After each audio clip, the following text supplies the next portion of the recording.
Okay. So we're about to begin studying where we left off. Meryl called me in between and asked me to tell you that she and her daughter have a funeral, and that's why they're not here today. She sent me a note. She said, thank you. Okay. So we're going to be reading now a continuation in Masechet Megillah. The question of what do you study? What kinds of texts, or what do you study at all on Tisha B'Av? Is a question with a long history. Why should it be a question? Why should there be any question about what you should or shouldn't study on Tisha B'Av? Where does the question come from? Besides, I mean, we know, once we know that there is such a question, so there's tradition, right? The tradition. So what's the answer? But my question is, what's the question? Why should there be a question? That's my question. That's his question. Isn't anything that we study okay to do? No. So there's a discussion that suggests otherwise. So why would that be the case? On the model of Yom Kippur is what I'm thinking. It's a day when one should be focusing on, in the case of Yom Kippur, on repentance and on the kind of the sorrow, I guess, that comes from having sinned. To study, at least in the traditional view, to study Talmud texts like we're doing here brings unalloyed joy to the students. And so that's the point. That's the point. The point is the last thing that you said. The point is that there is an axiom that studying Torah is a joyous thing. And we lessen our joy on days of mourning and fasting. So on a day like Tisha B'Av, there's the idea that we shouldn't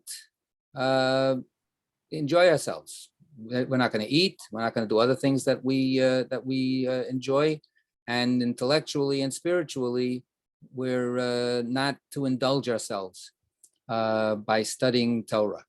So, but you can't not study Torah. You're supposed to study Torah every day. So the answer was no. Study that kind of Torah that will keep you in the spirit of the day. So study, and this applies as well when a person is in mourning. Whether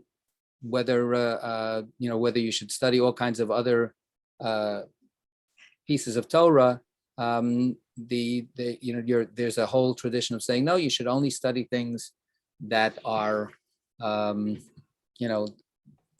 relevant to your sadness and to what your consciousness is about at the time. So that's the question, the basis of the question, and that's why some viewpoints say no, don't just study regular Torah. You have to study Torah that deals with sadness, that deals with the destruction of the temple, that deals with soul searching, and so on. So that's one very strong voice in the tradition.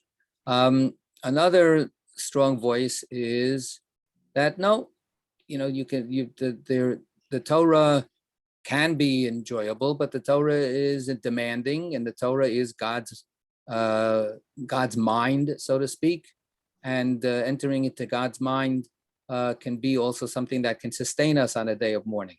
There's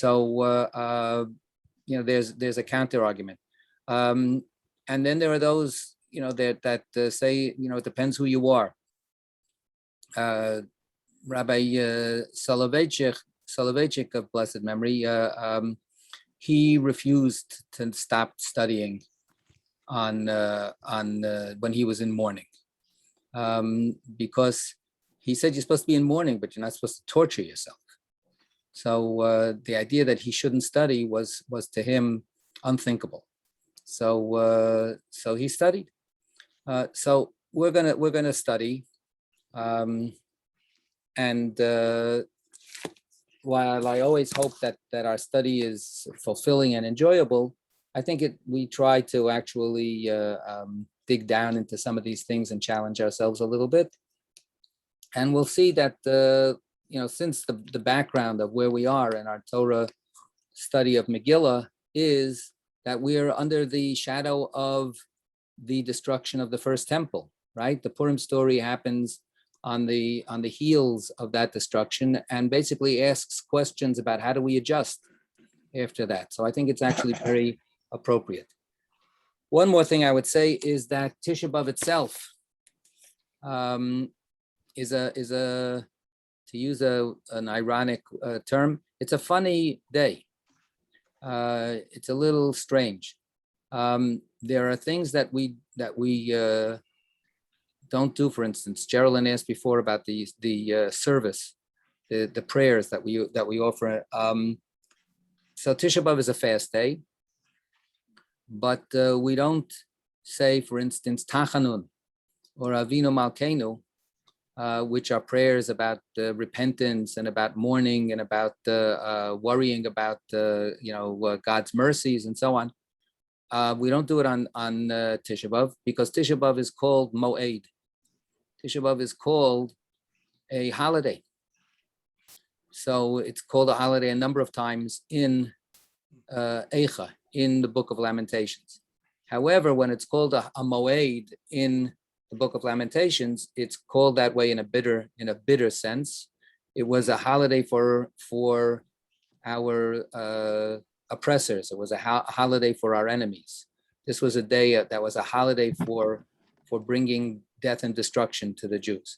So the tradition takes that holiday term and plays with it and understands that this is a day of terrible memories. But at the same time, of course, Tisha B'Av is a day of great hope. Tisha B'Av is the day that we hope will be turned into a holiday. This hope is codified in the prophet Zechariah, who says there will be one day when these fast days will be days of rejoicing and festivals. So in general, I over the years have brought up the question, what should be our approach to Tisha B'Av in our present reality, where we no longer are forced to be in exile. If we live in Montclair, it's because we choose not to live in Israel. It's not because oppressors have forced us to live in Montclair and have barred our living in Jerusalem or in the Holy Land. There's an independent, powerful Jewish state that's been reestablished. So when we sit on the ground, Stuart, and we're really, distressed and so on, we should ask ourselves, what exactly are we distressed about? Did we, if we're being given a redemptive gift, do we know how to accept it? Do we know how to use it? And if we don't, that's pretty depressing. So Tisha B'Av is definitely a challenging holiday for us in these days. Just a historical question. Do we know when Tisha B'Av was first observed? Was it observed after the destruction of the first temple, or yes, it was after the destruction of the first temple. Uh-huh. And we have good evidence that during the time of the second temple, it was not observed. And then the question was, after the second temple was destroyed, what to do. So that's there's a whole back and forth, zigging and zagging about that. Jen. So is Bob, as we have it now, is it the first and second temple, and is it also just about the horrific loss of life and everything that happened at that time, or is it really strictly a temple thing? It's not strictly a temple thing. At the time of the Mishnah, when we have discussions about what happened on Tisha B'Av, there's a list of other things that happened on Tisha B'Av. The first thing that happened on Tisha B'Av, before there were any temples and before there was a Jewish polity in the land of Israel. Does anybody know what the first tragedy was that happened on Tisha B'Av? Tisha B'Av is traditionally understood to be the day that the spies persuaded the children of Israel not to go into the land. So that tragedy happened on Tisha B'Av, and that's part of this ironic tragedy, right? It's where irony becomes tragedy. and the Midrash says that when the children of Israel, heard the report of the spies, they started crying. Oh my God, look at what God wants to do to us. And the rabbis imagined that a voice from heaven came out and said, "You're crying now for this fleeting moment of distress that has no reason. Your crying will now cause you to have a permanent crying that will be for generations." So the idea that Tisha B'Av has been a day of disaster for the Jewish people actually predates the temples and continues after the temples. And Tisha B'Av is a convenient date. It's not always, it's around. Tisha B'Av is like a focus of dates around Tisha B'Av. So it's not even a question, it's not even, definitive that the 9th of Av was the day that the first temple was destroyed. The 10th of Av maybe was also involved. We have famously that the expulsion of the Jews from Spain in 1492 was Tisha B'Av. It was sort of Tisha B'Av. And there were horrific things that happened before and after. So the Mishnah says a number of terrible things that happened for all of these different days of mourning, that more than one thing happened on these days. And they get put into the bundle, the package of mourning that we have. There was a whole discussion after the Shoah. Should the Shoah be remembered within one of the fast days, and instead of having its own separate day? And there were a number of people that advocated that Asara B'Tevet should be adopted for Tisha B'Av, and it was a kind of a from my perspective a kind of an, I don't know. There's a word in but that's not the word I want to use. It's hard to characterize it. Part of their agenda was that people weren't taking this 10th day of Tevet, which is one of the 4 fast days that are related to the process of the destruction of the temples. And the 10th day of Tevet was the day the siege was established against Jerusalem. And then the 17th day of Tammuz is when the siege succeeded in breaking through the walls.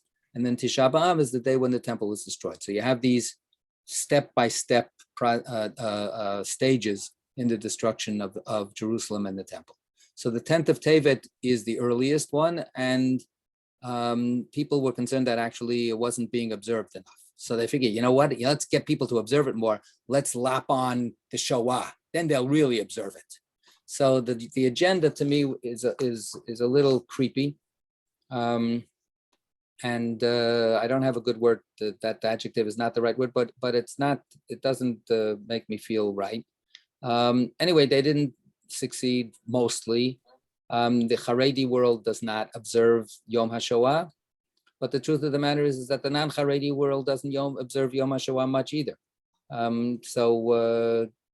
We have sometimes official communal gatherings or things, but the reality is that we're not really invested in marking Yom HaShoah the way that Jews for 2,000 years mark those other days. How did they decide on the date of Yom HaShoah? That's for another time. It's for another time. It's related to the Warsaw Ghetto Uprising. Okay. Okay, so now we're actually going to start learning what's going on here in Megillah. And we are on the 5th verse of the first chapter of Megillah as we start going through phrases. We're on 12a3. 12a3, the top of the page, about 6 lines down. The Megillah continues. So who's going to read for us today? Going once. I stand ready. Thank you. Okay, I'm calling on Bill. The Megillah continues by describing the scene of the feast in the court of the garden of the king's palace. The interpretation of this verse involves a dispute between Rav and Shmuel. One said that the three locations are mentioned to indicate that those who were worthy of the court were brought to the court, and that those who were worthy of the garden were brought to the garden, and that those who were worthy of the palace were brought to the palace. And one said that the Megillah is intimating that initially Achashverosh sat his guests in the court, but it could not accommodate them. He then sat them in the garden, but it too could not accommodate them, until he finally brought them into the palace, and it was large enough to accommodate them. In the Baraita, a different explanation of the mention of all three areas is taught. He sat them in the court and opened two portals for them, one leading to the garden and one leading to the palace. Okay, so the simple meaning of the verse is that he established his party in the court of the garden of the palace. So, there are qualifiers there, but which court? It was a court that was connected to a garden that was connected to the palace, but it was in the court. So but the Gemara assumes otherwise. The Gemara says, no, it means court and garden and palace. So three different places. So how do we imagine what happened? So the two sages, Rav and Shmuel, we don't know which one says which. One of them offers the possibility that there was a selection process, and it was, there were VIPs and there were super VIPs, and then there were just, B-list people. So depending on your ranking, depending on how important you were, you got seated in different places. You got seated in a more prestigious area, or you got seated in a less prestigious area. So that's one answer. The other answer is no, that that he tried, first of all, seating them in one place, but there were too many people. So then he had to move, he had to expand the seating for the party to a bigger venue, and he had to change the venue. And then finally, he had to change the venue again because there were so many. It was such a big party that it had to be finally accommodated only in the palace. And then you have a third interpretation. And what's the third interpretation? He sat them in the court, but opened doorways, I guess. Right, but then he let people themselves be, he gave a little extra wiggle room. He had flow. He had flow going back and forth. Right, he had the main center of the party was in the court, but then you could go, if you wanted to hang out, if you wanted to have a cigar, you went to that place. If you wanted to, do that, you went to the other place. You could roam around a little bit. So these are three ways of imagining the opulence and the extensive attendance that were in the that was part of this, super party, right? One of the big parties of history and of the season. All right. Anybody have any comments about any of this, Josie? Anyone who's worked in fundraising knows how important this whole seating thing is. Mm-hmm. Where do you put the big donors? Where do you put the schleppers? Where do you put the relatives? Right. So evidently the tradition goes way back. Right. What makes a successful party, right? And you have here a little bit of a is it under your control to make this successful party, or do you have to be a little bit more laissez-faire and just let the energy happen on its own? So different approaches. Okay, good. The Megillah continues. There were hangings of chur, karpas, and blue. My chur. What is chur? Okay, blue tchelet, right? Tchelet is that color that we are told in the Torah is the color for our tzitzit, right? So go ahead. The Gemara cites two definitions. Naturally. What's chur? Yes. So the first element, hangings of chur. What is chur? The Gemara cites two definitions. Rav said, chur are tapestries made by needlework and thereby have many holes. Okay, the word chor is a hole, a chor. And chur, therefore, says Rav, is simply something with a lot of holes, right? Open work, sewing. It's got a lot of spaces in between the threads. Okay, so that's his imagination of what this elaborately beautiful decoration was. And Shmuel said, Chur is the white wool he spread out for them. Okay, so that comes from the word chiver. Chiver means white or pale. So Shmuel says it was this gorgeous white drapery that was hung and was very impressive. Okay. What is the definition of karpas? So karpas is not. Remember, karpas here is not some vegetable presumably not. that you're eating at the Seder, right? He hung radishes on the wall. Wow, that's pretty impressive. Yeah. No. So what does this karpas mean? Rabbi Yosef Bar Chanina said, cushions of fine wool. Okay, so he takes it you see it in the Hebrew a little bit better.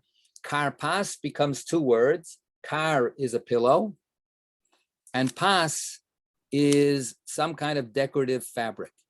We have it, for instance, with the Joseph story, where Jacob gives to Joseph ketonet, which means a tunic, a cloak, pasim, of pasim, which is often translated as a multicolored tunic or a striped tunic, right? The word pasim, it's hard to know a definite definition, but it's something that's a little bit finer quality that we can tell from the design of the fabric that this is special. So here it's kar pas, right? Each person got a special pillow that was made of some kind of really important kind of fabric. Here translated as fine wool. Okay. The Megillah continues, upon silver rods and marble pillars, couches of gold and silver. Okay, so again, in the Megillah itself, this is meant to be, impressive. The Megillah is enjoying describing the opulence of the setting, and the imaginations of the sages are triggered by these things, and they had their own imaginations of how to make it even more impressive and opulent. Let's see now what they say. It was taught in a Baraita. Rabbi Yehuda says that there were different couches, some of gold and some of silver, and that those guests who were worthy of silver were assigned to silver couches, excuse me, and those who were worthy of gold were assigned to gold couches. Said Rabbi Nehemiah to him, if seating arrangements were determined according to levels of importance, you are causing jealousy at the feast. Rather, they, that is, all the couches, were of silver and their legs were of gold. Okay, so this Braita has Rabbi Yehuda imagining that you also had a two-tiered system, and there were those who got the silver page in the journal, and there were those who got the gold page in the journal, right? So so that's his way of understanding it. So before we get to Rabbi Nehemiah, I want to just ask a general question. Certainly, this is not exactly halachically, normative stuff, and we have these, preserved traditions of these speculative suggestions about what was going on there. What's the point? Jen? I know this sounds very mundane, but they're living in a time that's not that far removed from, some of the technology improved, but it's not that really, there wasn't the great strides like that we now have. Like now, a blue collar worker here who's solidly blue collar lives better than the greatest king back then. But they're in a time where you could still really envy like everything that you're talking about. So, it's kind of like amazing to just paint a picture and think how magnificent this must have been. Plus, they don't have to like do any research like, oh, well, Wikipedia says this type of tapestry wasn't available until, They are Wikipedia. Yeah. That's right. Yeah, so I mean, what you're saying, I think, is there's a lot of there. They get into it. They simply get into it, and they when they tell the story among themselves as they read the verses, they elaborate. I always talk about midrash as being some kind of like deep diving into the underlying significances and messages. Sometimes it's just shallow diving. It's like just a little snorkeling. They're really going with the flow of the text, and it was meant to arouse for them their imaginations, even in this kind of easygoing way. Of course, there's going to be punchlines, right? After all of this elaboration is produced, we're going to then actually get into the real drama and the real story. So the background is fleshed out here because the story in general needs to be fleshed out in a way that will eventually get deeper. But they're not shortchanging even these simple kinds of verses and descriptions. Okay. So now you have this very interesting exchange, or you have a challenge from Rabbi Nechemia. Right? Rabbi Nechemia says, Rabbi Yehuda, if you're right that this is what they did, it's pasnished. That's a very bad idea. Right? Because if seating arrangements were determined according to levels of importance, you will cause jealousy at the feast. Right? The people that are in the silver section, who think that they deserve to be in the gold section, will get very, very upset. And instead of having a good party, you're going to have bickering and recriminations, and it won't just be then jealousy against the people who are, shown more favoritism. It'll be jealousy against the king, and the resentment about how he's playing favorites. And if this whole party was supposed to be a party to actually get people to celebrate his royalty and his authority, it would backfire, right? It would be a very, very, counterproductive approach. So this is Rabbi Nechemia's objection. What's interesting is that he's assuming that the Achashverosh, or the party organizers, the event planners, would be sensitive to this, right? He's assuming that those guys, which we know, we hate them.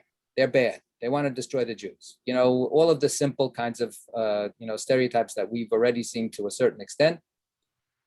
We don't want to say a good word about any of these guys, but they're not stupid, right? They may be bad, but they're not dumb.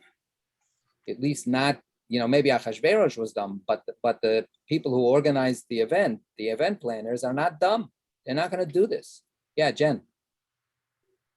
And that makes total sense to me, but on the other hand, we have lots of historic examples of that kind of that kind of like separating people, like who's below the salt, and even in servants' quarters being divided as to who serves the highest ranking person. So historically, we have a lot of examples that people did do this. So maybe it was just expected. We don't know what their expectations were, although I agree with the spirit of what the sage is saying. So let's look. Yeah, David. And also we have examples of party planners being bribed in order to move up from silver to gold, or in modern politics, the bank president who gets Manafort a loan in order that he be considered for Secretary of the Army. I mean, there are things that people do to ingratiate and achieve higher status. Okay. All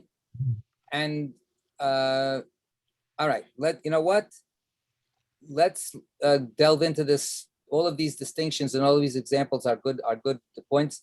That I was thinking also, not just the maitre d', right? You add some a little extra, and oh no, the table that I thought was taken, all of a sudden it's not taken, or something like that. So these kinds of inequalities definitely happen. So the question is, what exactly is Rabbi Nechemia just a very stick in the mud principled person? Is he totally naive? Does he not know that these things happen? I mean, again, he's claiming that I can't imagine that they would be guilty of such a discriminatory policy at this party. And so Jen's point is, well, where have you been? And David's point is, where have you been? So in what sense then would Rabbi Nehemiah say this is more egregious than those other cases? That would be one way to try to understand what he's saying. And now we have another way of approaching it. If we look at note 39. Yeah, note 39. Previously, the Gemara cited an opinion that Ahasuerus seated his guests in one of three sections of the royal estate, depending upon their level of importance. So, hey, wait a second. So we are even in our Gemara. Forget about all this worldly experience that we have in our group. But even in our own Gemara, we had the garden and the courtyard and the Gemara has Rav and Shmuel talking about this and saying, well, if they were very, very important, they sat here. And if they were only very important, they sat here. If they were only important, they sat there. So there was a hierarchy already assumed to be put into place at the party, and nobody challenged that.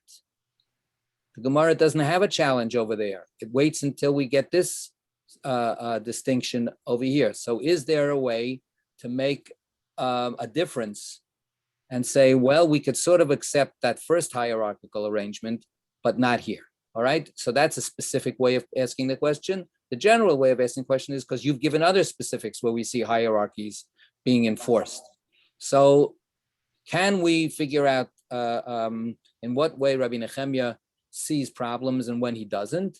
And of course, Rabbi Yehuda, who was challenged by Rabbi Nehemiah, he apparently also didn't see a problem. Did he not think of it, or does he think that there's a difference? So let's start now making distinctions. Tosfot wonder why, in that regard, creating jealousy among the guests was not cause for concern. They answer that since the various sections were separate one from another, the guests in one section were unable to see their fellow invitees in the other two sections. Hence, the likelihood of jealousy on that score was nil. See, however, Ben Yehoiada's objections. Right. So what's the Tosfot? The Tosfot give a simple distinction. Tosfot say hierarchies always work in the world. People are always applying hierarchies, but there's a difference between when David's example, when somebody gets a loan, because of special considerations or something, it's different than, let's say, two people are waiting in line and you go over in front of the two people and you take one person who's waiting in the back and put them in the front. Then you're doing it in such an obvious way. It's not behind closed doors. It's not, on the QT. So Tosfot makes a distinction. It depends if people see it or not. If people see a discrimination at their perceived expense, at their sense of discrimination, if they see it happening right before their eyes, that's the kind of worry that we would have, or that's the kind of bad form that we would like to avoid. So closet discrimination, these are things, for instance, there are, cliches about, very high class people who are, it's vulgar to express any kind of hateful or anti-Semitic, things. But of course, privately, with the right people, you can say whatever you want in a kind of a genteel way. So it's more about manners than it is about morals, right? And it's more about manners than it is about making people get along with each other, right? If you feel that you can discriminate in a way that you can get away with, then you will. So that's Tosfot's suggestion, that the first situation was a place where you end up making three separate parties, and each group thinks they're having a great time and they're enjoying their party. And we don't have the social media yet, and we don't have the Instagram, and we don't have anything like that, so they can't actually compare what's going on with the other group. So then you have much less of a question of resentment. Okay.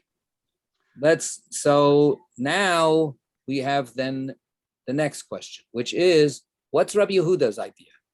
Rabbi Yehuda suggested that this was a very visible marking of who was who. And Rabbi Nehemiah says, are you kidding? You can't do that. Or, are you kidding? Achashverosh's party planners would never think of doing such a terrible thing. So what was Rabbi Yehuda thinking? So next paragraph in the note. Yep. Ben Yehoyada questions how Rabbi Yehuda defends his position against Rabbi Nehemiah's argument. He answers that according to Rabbi Yehuda, Achashverosh cleverly placed the more valuable gold couches near the entrance of each section, and the silver couches within, in the more prestigious area of the hall. Thus, each guest felt honored either by his assigned couch or area, so none was jealous of the others. Okay, so here you have one of the great sages of Iraq, working overtime to figure out how can I actually satisfy everybody and yet nevertheless make the distinctions that I want, right? So he ends up bringing in other kinds of distinctions, right? The person that gets the gold doesn't quite get the same prestigious placement. The person that gets the prestigious placement gets a little bit less of an impressive chair, or couch. So it ends up balancing out. That's what he thinks Rabbi Yehuda would have to say. Okay, it's just obviously there are no proofs here. It's all just playing around with our own senses of what's what, and it's playing around with our own senses of how we deal with each other. Right? This is real questions of bein adam lachavero, interpersonal relations, and they're convinced, or at least each generation later keeps on getting convinced that these interpersonal relations would be significant considerations for Achashverosh when he's doing his party. Jen. I don't know that. I guess you'd have to say it's party planners, because later it doesn't seem like Achashverosh is Mr. Sensitivity. When he's planning honors for one person and somebody else is going to be insulted by it, etc. Like that whole scene with Haman and the horse and blah blah blah. And then also, there seems to be no I don't know where our rabbis just super good guys who couldn't imagine that some of the most honored guests want to make sure that everybody knows they're the most honored guests. I mean, I feel like that would probably be a thing. And it seems inconceivable to our sages. Is that just, they're just too nice for this part of the No, story? I think it's the opposite. I think that they definitely are cognizant of that. And then the question is, the like Josie was saying, if I'm holding this party, how do I recognize that people have envy and jealousy and egos? And how do I not let that get in the way of a successful event? Right? It's actually recognizing those questions. That's what Rabbi Nehemiah is saying. Rabbi Nehemiah says, you're going to create jealousy here, not because that's a moral failing on your part, but it's going to be disastrous. It's not a good thing. Everybody has they're looking out for themselves. So can't you understand that if each person is looking out for themselves, that you have to somehow play a game to sort of balance it all out? Don't exacerbate it. Of course, later It's really on, hard to do. Like once you have hierarchies, it's really hard not to. That's why event planners get a lot of money. Event planners do a very hard job. You're right. I just want, before you say that, your point, of course, we have later on explicitly in the Megillah, where what does Haman say to his wife after he gets invited to a party? He goes, nobody else was invited, just but me. I was invited to the queen's party with the king. And guess who else was invited? Was Mordechai invited? No. Was, so-and-so Mamuchan or Artaxasta or whoever, were all those other advisors of the king, were they in? So there's what Jen is talking about. Yes, everybody's looking out to see how, where are they on the pecking order, and can they get a little higher up, or what's going on? Josie, yeah, what do you want to say? I had an occasion to sit at the honorees table at a very fancy event where some of my wealthy cousins were being honored. There you go, bragging. See, there you go. So again, Well, see? it wasn't me, it was them, but you Yeah, should yeah. have seen the people who came up to the table. And one of them actually came out and said to me, "Who are you? And why are you doing that?" Right. So Right. this stuff is real. Yeah. And do I understand correctly that he put the gold couches in each section as you walked in? Is that what it means? Well, again, so Ben Yehoyada is making it up as he goes along. He's trying to Oh. imagine, how do you balance out a plus over here and a minus over there so that everybody feels that they're getting equal treatment. So he says, gold is better, but you put it in not quite the best section. And then you put the silver, which is not as good, but you put the silver in the best section. Yeah. So you're playing with the couches and the placement and so on and so forth. So that's they're all dealing with this. Yeah, a plug, just a plug for those of you who are watching The Good Place, because this is actually a running thing with Tahani, right? Yeah. She's all about this. Absolutely. Right? She is super attuned to this whole business, right? So that's one of the things that's going on. Okay, yeah, somebody wanted to say something. I cut them off. No? No, it just has me thinking that I'm doubly glad that I never went to a party planner school. This would have given me a gigantic headache. Yeah. Being just a teacher was a lot easier. Yeah. Okay, but that's also right. Yeah, there's issues. Do you see people? Who do you see people? Oh, there's that person who's like, too close next to the teacher. That's the teacher's pet. Yeah, Geraldine. Well, first of all, the one you sat close to you was the one who was the troublemaker, not the teacher's pet. But one of the hardest things to do, if you've ever done it, is to make a seating arrangement at an affair. Not only what you said, but also who doesn't talk to each other. That's right.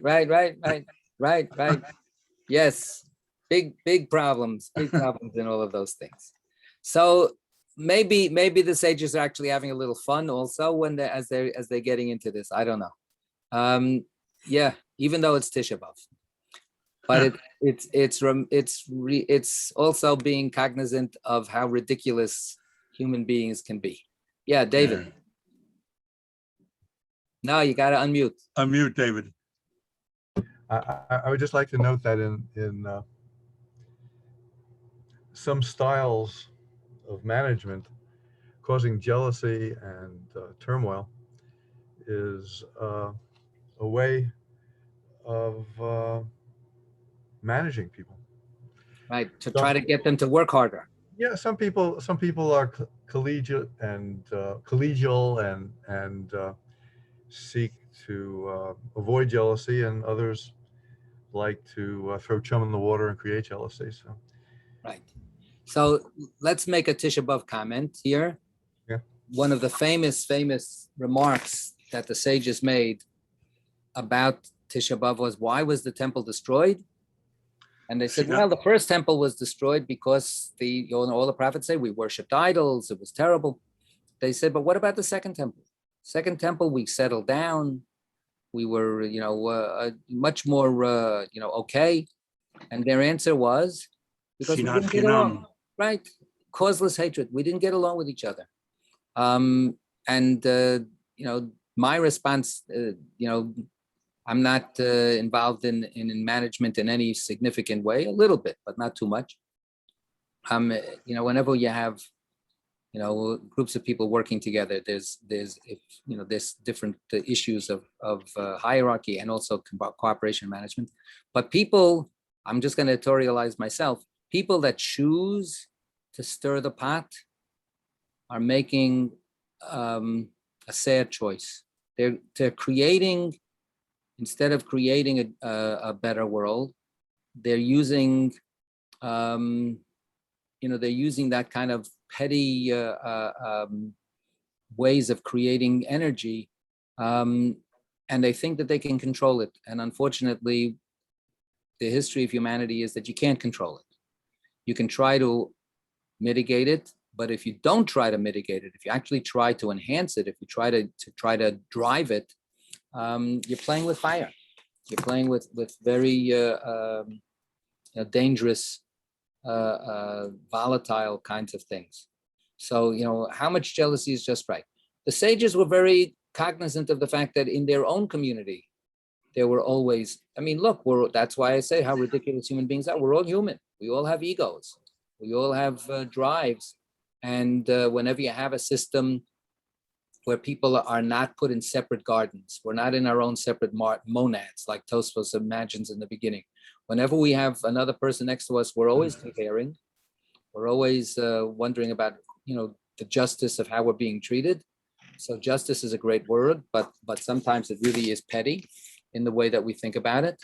And they tried to put a good face on it. They said kinat sofrim tarbe chokhmah, which is a verse in Mishlei, that the jealousy of the scribes increases wisdom. Right? When you see somebody who writes a good book, then you write a critique and you bring up some points and you add things that weren't thought of, or it makes you want to become more, a better scholar yourself. So yes, of course, the jealousies that can be useful, but they're, it's like any poison. A little bit of poison can be a good medicine, but if you take too many pills of that wonderful good medicine, it'll kill you. Geraldine and then Jen. My brother told me a long time ago, using the word scoop in science, that when you submit a paper to be published, it's published in a journal where other people who are working on the same thing as your lab is have to read it. And he said, you get to know the personalities of the other people. And he said there's one fellow in his area. He said he always knows if they don't physically, verbally identify themselves, but he always knows if something is sent back for the most minute little thing.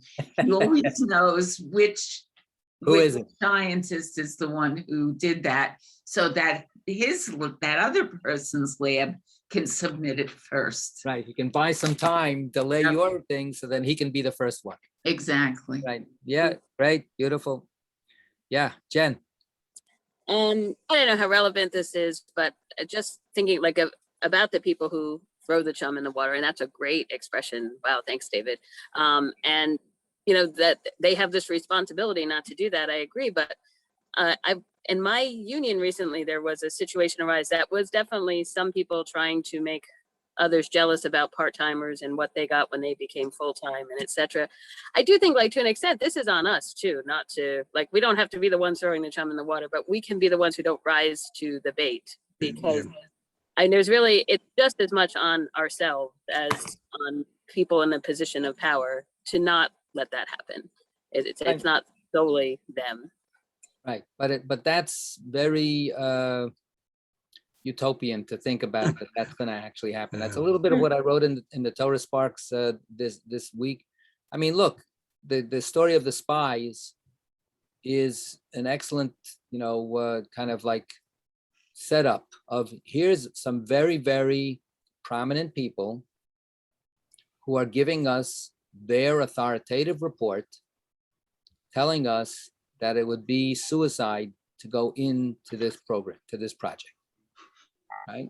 So the Israelites freak out and they don't want to go in. So how can you blame them actually? But what you're saying, Jen, is no, but it's on you. Otherwise you give up all your power. Otherwise you're a powerless person completely. Right. If it's not on you at all, then you have no power to do anything. So if it's not on you to say, wow, I have enough, I have a great salary and I want part-timers to have a great salary too. If you're not there, then you're just powerless and you're going to be miserable. So I feel really strongly that you shouldn't give up that kind of autonomy to just the people who are running the show. But people do it all the time. And that's really bad. People do it all the time. That's, ceding your choice, your powers of choice and judgment to some or, autocrat, or to some leader. Doesn't have to even be a leader. I mean, doesn't have to be an autocrat. Some other authority, some other whatever. It goes for the best, and it also goes for the worst. Then it becomes not just a question of power, but also trust, right? Yeah, Geraldine. Also respect. Many years ago in my school system, the way they do it is a certain amount of money is allotted in the budget for teachers or for secretaries or whatever. And that determines the percentage of increase for that year. And there was one year, and it was many years ago when I first started, the elementary school secretaries, and there are 5 elementary schools, were getting terribly poor salaries. The middle school and the high school secretaries were considered executive secretaries, so they got a lot more money. So that year, we elementary school teachers got together and we chose to keep our salary scale level and give all the money that had been allotted for us to the elementary school secretaries, who in fact really run each of the buildings. And Wow. that's how, but it had to involve all of us agreeing to do that. And we had to give up one thing because we felt it just was not the right thing to do.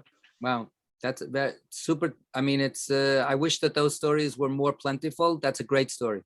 Yeah. Good. All right. I want to. All right.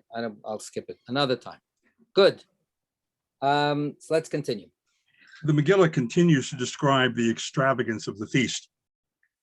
The couches were on a pavement of Bahat and Shesh. Rav Asi said, the floors were paved with stones much sought after by their owners, but not easily obtained. Similarly, scripture says, stones of a crown, obtainable after many trials over his land. Okay, so the notes give us what the play of the language play that's being done by the Midrash, Rav Ashi. What is he saying? So look at 41. 41 is Rashi's interpretation. This interpretation is derived by interchanging the hey of Bahat with the letter chet, thereby obtaining the root chet of the verb lechatat, to search after, according to Maharsha. Right, lechatet. Lechatet. I can't see the. That's okay, no problem. So the instead of bahat as one word, it's bachat, right? Through searching.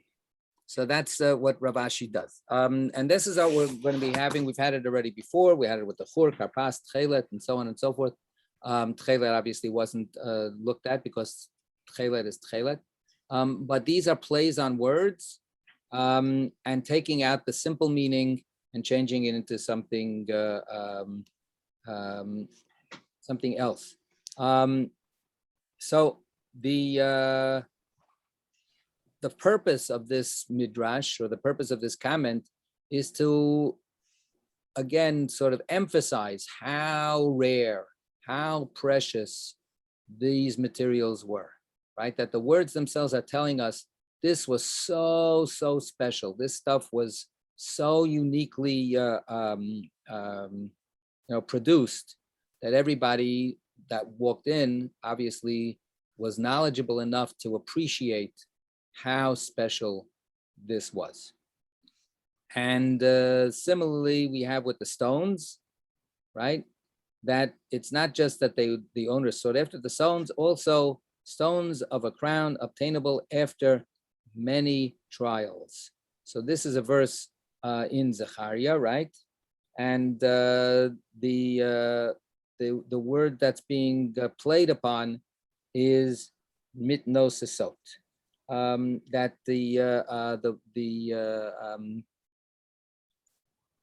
the special avnei nezer, right? These special royal jewels would be mitnosesot al admato.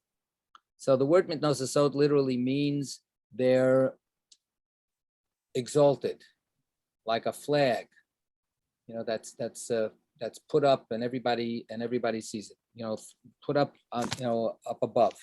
Here they take the word mitnoses and they turn it into from the word nisayon, an attempt at a trial, and therefore something that is only achievable through great effort. Okay, so the simple meaning is transformed into a different explanation. Both of them saying these were very difficult kinds of materials to obtain, and there they were in abundance. Okay. The Megillah continues, Dar and Socharet. Several interpretations of this verse are offered. Rav said that rows and rows of these precious stones were inlaid around them. And Dare, Shmuel, dare, rows and rows. And Shmuel said, there is a precious stone found in the maritime cities whose name is Dara. Ahasuerus placed it in the midst of this great feast, and it illuminated the area for them as if it were midday. The Right, school of Rabbi... Socharet is changed, the chet is changed now back to a hey, and then it's like Sohar, which is like the moon's shining light. Okay. I have to interrupt for a second. What? I have to interrupt for a second. My son would not appreciate it if I failed to mention this is my son Shmuel, his wife is Dara. This is the only place in all of Talmud where their names appear in such proximity to each other. How do you know that it's the only place? How do we know? That it's the only place in the Talmud. Because I don't know, my son told me that. Very cool. All right. I don't know how you can be sure, but it's proving a negative. But I guess if you have, He probably used some algorithm to track it down. Very nice. Okay. So good. Beautiful. Beautiful. Great. So good. Let's look at so according to this way of understanding it, according to Shmuel, this dar is actually some kind of like magically shining stone that shines forth light as from within and illuminated the party. But look at Ben Yehoyada, the last paragraph in note 45, not the first paragraph, the second. That's note 45. Ben Yehoyada explains that they placed the stone in the direct sunlight during the day and near a large torch at night. And the great size, purity, and brilliance of the stone contributed to an immense magnification of the light, which illuminated the banquet area as if it were midday. Right. So Ben Yehoyada is trying to naturalize this a little bit. There is no self-generating, light source that you can pick up today and just as a stone, as a gemstone. It's always reflected light. So therefore, he says no, but that's what it was. It was this really beautiful, pure kind of stone that gave reflected light in a terrific way. I would imagine this is the equivalent, Achashverosh's equivalent of a disco ball. Yeah, that's what I was thinking too. So that's what we're talking about. Now, Yeah, David. I believe that there are luminescent rocks. Well, they're like phosphorescent kind of stuff. Yeah, but they're not going to illuminate a whole room. But they first of all, they mostly, you can see them only when it's dark, right? Yeah, it might be an interesting effect though. it would certainly be a very interesting. When we have something a little bit akin to that, back in the good old days, at the end of Yom Kippur, when the kids come in with the glow sticks, right?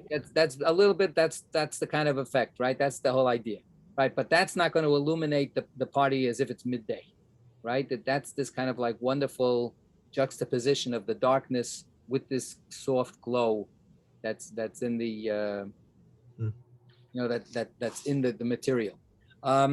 There's a place in way up on Route 23 that has the largest collection of phosphorescent rocks Ooh, in this area. for And sale? you They can sell buy them? them in their gift shop if you want to. And they have one room, and it's a small display. There are 4 rooms only. And if you go into this one room, and there are shelves on the side with looks like rocks, and they turn the lights off and they put on the phosphorescence, and the whole room is illuminated because of all the combination. Very cool. Very cool. All right. So look at that. I take all my It's a good- skepticism, I good throw day away my trip. skepticism, and look at that. The stages are right again. It's a good day trip. It's a good day trip. Yeah, Not it a is. night trip. Right. So they Probably right. not open at night. That's probably not open at night. Do those phosphorescent rocks, do they lose their light giving ability? No. No. My understanding is that they were a byproduct of zinc mining. This is in Franklin, where there was a gigantic zinc mine, and all of these wonderfully beautiful rocks were just I can't think of the word. Just collateral stuff that was taken up like that. They're not used for anything except, as far as I know, except that they give off this beautiful light when it's under black light. But it was just, Yeah. it was an accident. They weren't looking for them. It just came up as part of the process of looking for something else. You So can go out into the mine, and you can take whatever you want, and they have a little hut that has a dark light, and you can go Oh, in really? and put Oh, that I your didn't know. lights on the table, and you can take home whatever glows. So wait. So the dark light, that's not just that the room is dark. It says there's something called It's a special light. Yeah, it it's- needs a phosphorescent light, or Yeah. I'm saying phosphorescent. That's not quite right. It's called black light. I don't really know It's what, called kind of- black light, yes. but I don't know what So, that so just what at that is. nighttime, it's not the same thing. No, they just look like ordinary rocks.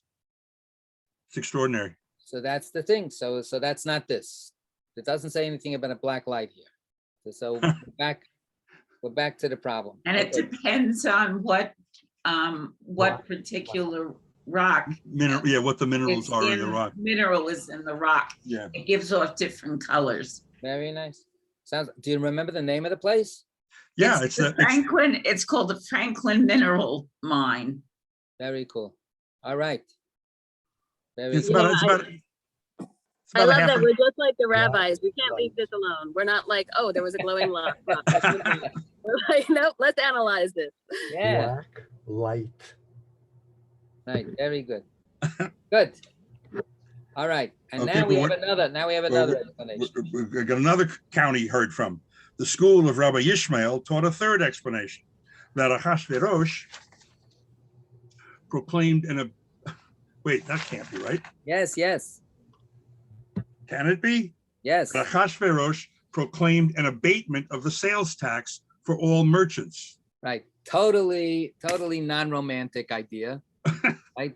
This is not about glowing stones and about magical fantasy kind of gems. No. You know what really lit up everybody? That Achashverosh did dror. The word dar is now dror. Dror is freedom. We have Yeah. Uqatem dror la'aretz l'chol yoshbeha aleh. That's the Liberty Bell from the statement about the Jubilee, right? Proclaim liberty. Yeah. So this was what's the word for it when when you have a tax holiday or something like that. Yeah. A bank holiday.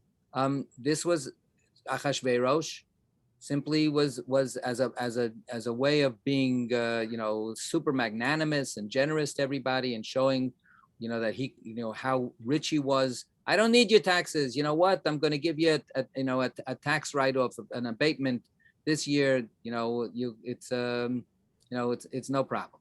So clearly he was a Republican, and he's giving this tax reduction to the people that are coming to his very rich banquet, and it made them very happy. So they're all glowing, not from the glow of some magical gem. They're glowing from his economic policy. Ironically, this idea gets some textual backing from the very end of the Megillah. The very last chapter of the Megillah. Let me get it here for a second.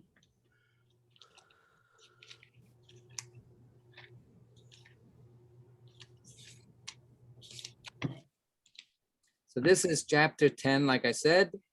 It begins verse 1. Vayasev HaMelech Achashverosh mas al haaretz v'yiyeh. So at the end of this whole story, Achashverosh puts a tax on all of the provinces and the sea provinces that he's the ruler over. So the end of this story is that he establishes a tax. So this reading is saying that the beginning was that he took off some taxes. And now, after all of the drama dies down and all of the turmoil and changes of fortune of everybody, happen, now he's just going to be a regular king again. He imposes the tax back on. And that's one of the last verses. There's 3 verses there. That's one of the last verses of the story. So the taxes come back on. So it's not outrageous for us to think that in the beginning, these taxes are not there, or that they're reduced, or they're rescinded.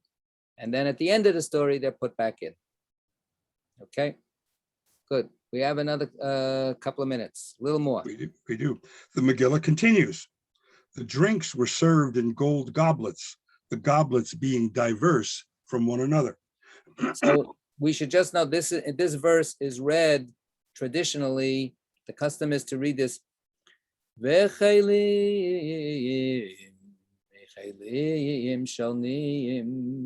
this is Eicha Trup, Tisha B'Av Trup. So look at that. Our learning is related in many ways to Tisha B'Av anyway. And the point is the drinks were served in golden goblets. Those goblets, you know what those goblets really came from? They came from the temple. They came from the temple. They came from the loot that the Babylonians took with them out of Jerusalem. So, okay, go ahead. The Gemara asks, the Megillah should have employed the word meshunim, which means diverse, rather than shonim, which means repeat. Okay, so that's not true, but we're not going to let that bother us. But the word shonim, yes, has many meanings. So the word shonim here means different. The word translation is diverse. Kelim shonim, different kinds of goblets.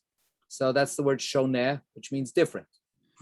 But the word shoneh also means repeat. Vishinantam levanecha, what we have in the Shema, right? Or the book of Devarim is called Mishneh HaTorah, right? The repeating of the Torah. Deuteronomy, right? Giving telling the Torah again, repeating the Torah from the word Shnayim, right? So that's the idea of twice. So the Gemara says if they wanted to make it absolutely clear that this was of different kinds, then Mishunim is a much clearer I'll be there in 2 minutes. Good morning. Use of a word. The word Shonim also, because of Vishinantam Levanecha, means to teach, like the Mishnah, right? So because why? Because when you teach, you always have to say things more than once. So this is the Gemara's question. Let's get to the answer. The Gemara answers. Rava said, a heavenly voice issued forth and said to them, your predecessors, that is Belshazzar and his cohorts, were destroyed because they used the vessels of the holy temple, and you repeat their mistake by also drinking from them. Okay. Wow. So yes, it is a repeat. History is repeating itself. He says this is the answer, that yes, these are temple implements. These are temple utensils. And Belshazzar was destroyed because he showed no respect and he used them for his own purposes. And now, a generation later, you don't get it, right? You haven't learned your lesson and you're doing the same thing again. Remember, this goes back to our discussion that we had about calculating whether the Jews were going to be redeemed, the 70 years, the 70, had they arrived or not. Belshazzar made one calculation. He said, look, the prophecy was phony. We don't have to worry about it. The Jews are never going to be redeemed again, so I can use these implements. And then Achashverosh said, no, he made a big mistake. That's why he paid the price. And now I see that the 70 years have ensued, and the Jews haven't been redeemed. So now it's clear sailing, and now I can use them. And what this voice is saying is, don't you get it? It doesn't matter. This is the temple goblets. You shouldn't be using them, period. And you will pay for it. Okay. We're going to stop here. Excellent. And I look forward to our resuming next time. Okay. Yasher God bless Koach. everybody.